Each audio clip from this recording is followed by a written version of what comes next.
On this episode, I'm going to show you how I painted up a very quick and easy and cheap Necromunda battlefield in a matter of a weekend. Dome Runners TV, your guide to the Underhive and beyond. Hey there, scabby scummers and gangers. Crimson Oracle here with another episode of Dome Runners TV. The Battlefield on a Budget series continues. This time I'm going to be showing how I made an Ash Wastes board in only a matter of 2 days. It was a quick project and it was a lot of fun to do. You're going to get to see all the work that went into it and get a chance to learn how I make these cool buttes that you can see in these pictures, and see how I painted up very quickly the Ash Wastes Nomads tents that I included in the board. And of course I'll show how I rusted the water tank that you see in the shot as well. And of course, if you like the show, please drop a like and a subscribe on the channel. It's how we grow. So to start our buttes, we're going to start with this pink insulation foam. In the US, it can be purchased at any hardware store. I have heard that it's a little bit more specialist in the UK, but we're going to draw a vaguely kind of rocky shape, representing the base layer, and cut it out using an X-Acto knife or a box cutter. And we're going to come around on top, and based off of the sort of shape of the bottom piece, we're going to do the pieces going upwards. You can do these sort of narrowing as they go. You can have overhangs and outcroppings as much as you want. There's a lot of personal input in terms of how these buttes are going to come out. And if there is an outcropping, I like to trim it in so that it looks like it kind of weathered that way, like the rock chipped.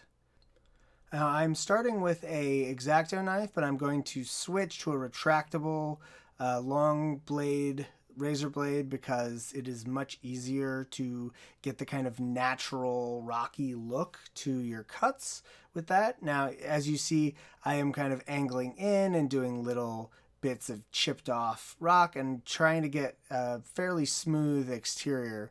We're going to use texture paint later on some of the flat parts, but the sides of buttes are generally speaking going to be fairly smooth because they've been weathered that way. Now, as you can see, I start test stacking things as I go, hoping to clear up any spots where there's overhangs, or sometimes cut the two pieces together so they sort of flow into each other. This is going to help with making it look natural. For glue, I use wood glue in this case. It can be PVA or any other water-based glue. This is just what I happen to have lying around. Put a nice coating down, enough that it's going to be thin enough to dry, and pop the piece on top.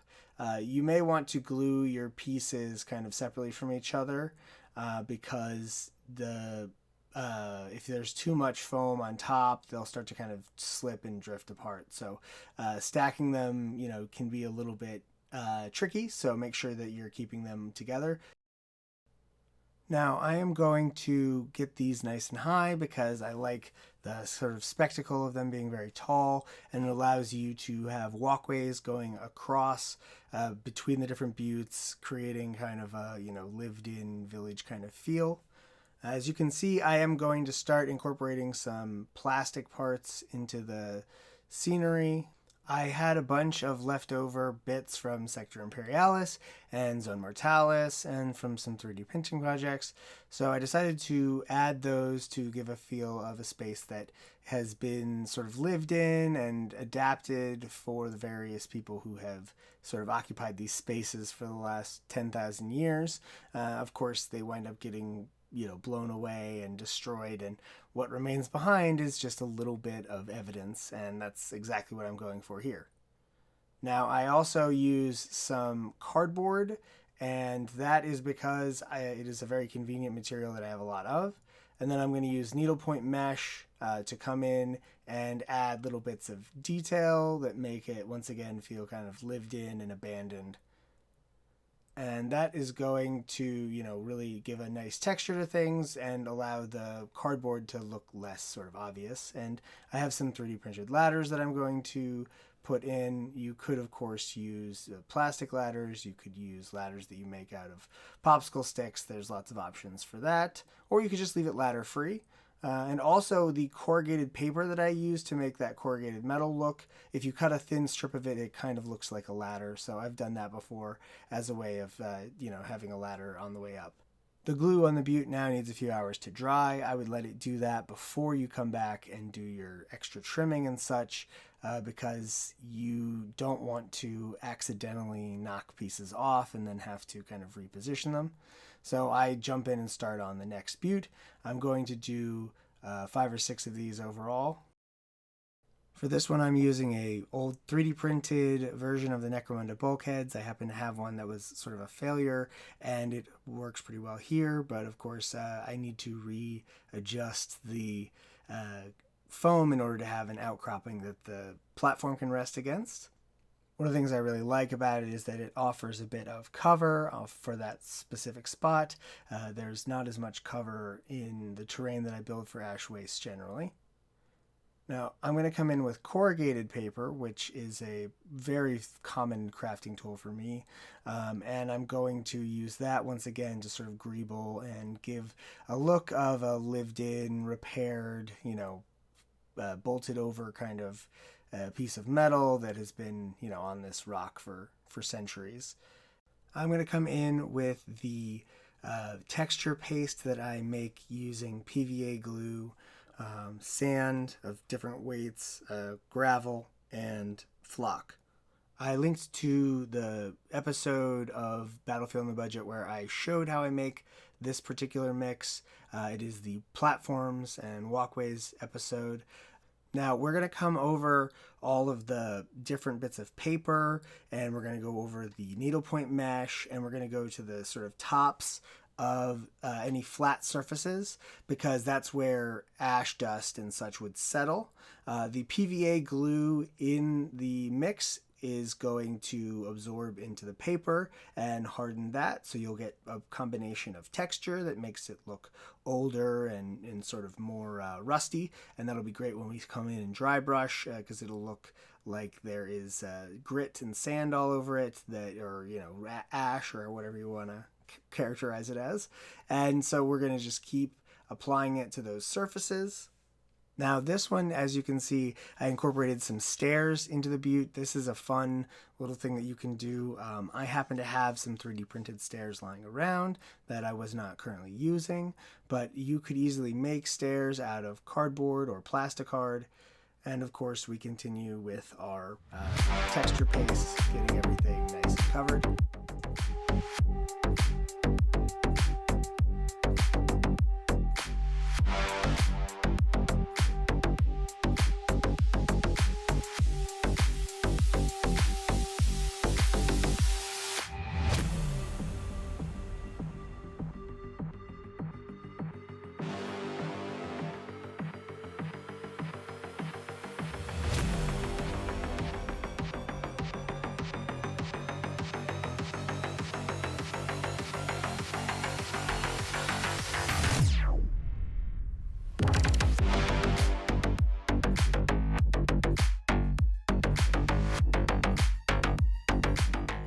I sprayed the whole thing black with my airbrush and then went over it with a gray.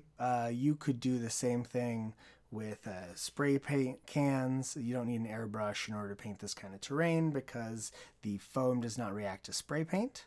Now I'm going to come in with some brown craft paint, a light brown, golden brown in fact is this particular color.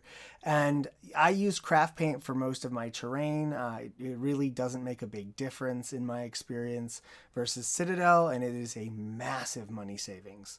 And you will notice very little difference in quality, at least for the purposes of stuff like this, dry brushing a color on. Now I'm using a cheap makeup brush. that I repurposed for this. You can use those for dry brushing. They work very well. I am dry brushing here because it doesn't actually need to be a solid undercoating. The sort of shadowing and depth of colors that we're going to get is going to do a good job of making it look more natural and rocky. Now for metallic bits, I'm once again going to come in with a silver craft paint, as the craft paints are good enough for this, especially because the silver is going to be heavily covered with weathering. There is no real reason to use an expensive silver paint.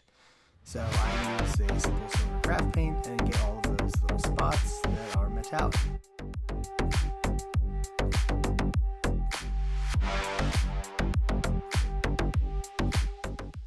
And then I'm going to come in with a white dry brush. This is a vanilla white, I believe is the name of the color, and I'm going to be dry brushing all over in order to sort of create a more contrast between the deeper colors in the rock and the sort of ashy stuff that is resting on top.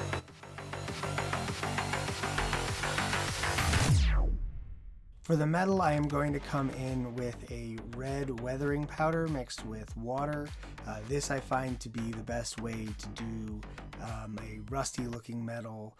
I do sometimes use other like rust effects. I'm actually going to show a different one later on in this video, but the weathering powders, when you mix them with water, they are a nice way to kind of color in a bit of the thing, and you're going to put a wash over it later, which is going to have a nice acrylic seal over it that will sort of cement it in place. Once I put the brown down, I come in with a more red weathering pigment, and here we're just starting with the red. Once all of the rusty bits are dried, I like to come in with one more layer of the dry brushing of white, as that will give us a nice weathered sort of appearance, and I think it works really well. Jumping to the PLA scenery that I printed on my FDM printer, I am going over all of them with a blowtorch, doing very, very brief heat that will burn up any stringing that is left behind. It really helps to kind of finish the thing without having to do anything with acetone, I believe is the material people use to smooth. And yeah, I'm not going to be doing anything like that. Now, because this settlement has a bunch of infrastructure, I decided to do a water tank to be their sort of water still. Now, I like to cover 3D prints, especially ones that are going to be in the underhive or out in the ash wastes, with a nice thin layer of the texture paint that I use. I used it earlier in much thicker quantities on the buttes, but here it is going to be doing a little bit of gap filling on the layer lines of the terrain, and it's going to be providing texture for when we apply our metallic and rust paint effects.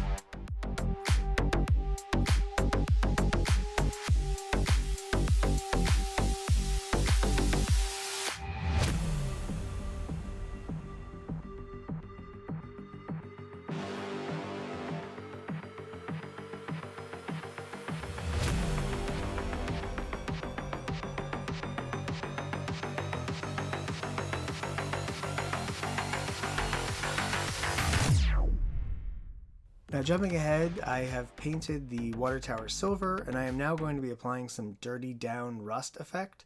Now I don't think I sufficiently shook the bottle for this particular application, so it doesn't have as wide a variety of colors, but it does form a nice base of rust on which I build up with some weather pigments later. This stuff is really cool because it contains actual materials that rust, so you get a very real chemical kind of effect. It is very flammable though, so if you are using it, be very careful not to use any open flames nearby. It's just not paint that is safe to do that with, so keep it in mind. I, of course, didn't get the full effect that I wanted, so I come in with a Vallejo weathering powder, and once again mixing with water, apply it in the various spots that I want the brighter red to appear. Next up, we are going to come in with a wash. I use a wash that I make myself using a mixture of black and a little bit of burnt umber. ink. I like to have a little bit of burnt umber in it because it gives a kind of dirtier appearance than just black on its own, which sort of gives more of a crisp sort of recessed shadowing kind of effect. So I like to do my own custom washes when I'm doing terrain because you save a lot of money. At some point I'll do a video on how I make my washes, but there are also a lot of videos out there. I can link to one in the show notes that will show you how to easily make your own wash with some simple ingredients.